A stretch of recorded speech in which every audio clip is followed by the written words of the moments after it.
Hi, I'm Amanda Olson, and I'm a doctor of physical therapy and certified pelvic floor rehabilitation specialist. And today we are going to talk about why female athletes, and specifically why female runners, may experience bladder leakage when they run or when they exercise. So there are several factors that can lead to peeing when you run or when you lift. And the most common one that most people think about is damage to the pelvic floor after having a baby. And the reason why this happens is because the pelvic floor muscles, which are muscles just like everywhere else in the body, here you can see on the pelvis, this is the front of the pelvis, and this is the back. Everything that you see in red here is muscle. So it starts at the front at the pubic bone and it comes around the urethra and the vagina and the rectum here. And that's the superficial layer. And then you can see on the deep layer here, it forms a nice basket. And that supports the bladder, which is in the front, and the vagina and the uterus in the middle, and the rectum in the back. So what you can see here is all of those organs are sitting here in the pelvic bowl. So we have the bladder in the front, the uterus and the vagina in the middle, and the rectum in the back. And after pregnancy, the pelvic floor muscles themselves can be strained or elongated. And then with vaginal delivery, they can be torn or damaged in other ways.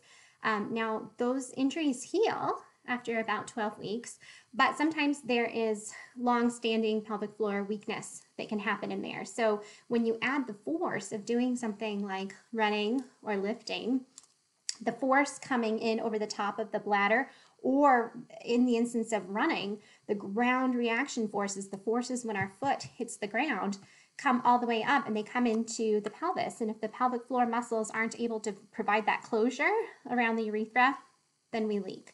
But the good news is that you can train those muscles to be strong again. Now, this also happens in women that have never had babies.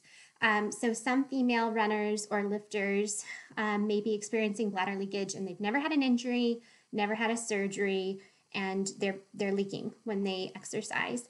And that can happen when there's been a long-standing history of being in your sport. We see this in gymnasts too, from lots of impact of landing on mats and things. When those impacts of running or landing hard on a mat or jumping frequently aren't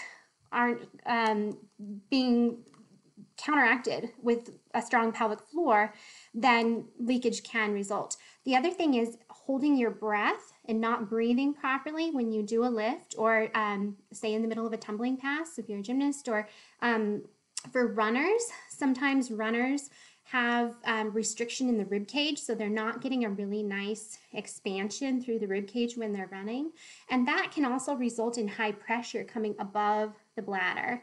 And so when you have high pressure above the bladder, even with a really nice strong pelvic floor, you're going to experience some leakage. So in that instance, it's helpful to see a pelvic floor physical therapist to address any restrictions that you might have in your abdomen or in the diaphragm, and to learn how to breathe properly. And I'll be posting some videos about how to breathe. You know, it's one of those funny things that if you're alive, obviously you're breathing and you've made it this far, but there are economical ways of breathing and ways of breathing that just are not serving us really well. We're not getting proper oxygenation during our exercise, and we're not breathing in a way that is efficient for our pelvic floor. Whereas the pelvic floor is the bottom of the thorax, the diaphragm, the muscle that we breathe from, is the ceiling. So that relationship with breathing can create a lot of force in the bladder, kind of like a soda can. When you pop the top on a soda can, that air rushes out and that pressure is relieved within the soda can. When we breathe properly, that pressure is reduced in our abdomen as well. Another factor that can lead to bladder problems when you are running or exercising is having had surgery in the abdomen or in the pelvis itself. So, for example, having an appendix removed here in the lower part of the abdomen on the right side, some of that scar tissue can grow in over the top of the bladder and put pressure on it. Likewise, women that have had a C-section and have a scar right here in the lower part of the pelvis, sometimes that scar tissue can grow a little bit deeper. It can finger out and put pressure on the bladder. Sometimes even gallbladder surgery up higher in the abdomen can put that pressure down. And then even little laparoscopic procedures on the ovaries and on the uterus itself can lead to scar tissue, even though those instruments are really small. So in that case too, visiting a pelvic floor physical therapist is beneficial. To address pelvic floor strengthening, the contraction of the pelvic floor muscles is a Kegel. And I'll be getting more into what a Kegel is and how to do it properly next time.